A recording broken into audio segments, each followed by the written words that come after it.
মুর্শিদাবাদ জেলার সাম্প্রদায়িক সম্প্রীতি রক্ষা করার জন্য বামফ্রন্টের পক্ষ থেকে একটি মিছিলের আয়োজন করা হলো বহরমপুরে। উপস্থিত থাকলেন সিপিএমের রাজ্য সম্পাদক মোহাম্মদ সেলিম।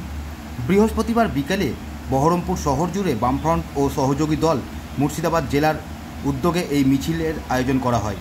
সম্প্রতি মুর্শিদাবাদের শামসেরগঞ্জে ঘটে গিয়েছে একটি ঘটনা। সেই ঘটনার পরিপ্রেক্ষিতেই সাম্প্রদায়িক সম্প্রীতি রক্ষার্থে সমস্ত মানুষ এক হন, এই দাবিকে সামনে রেখেই এই পদযাত্রার আয়োজন করা হয়। সম্প্রীতির মিছিল সংগঠিত হচ্ছে।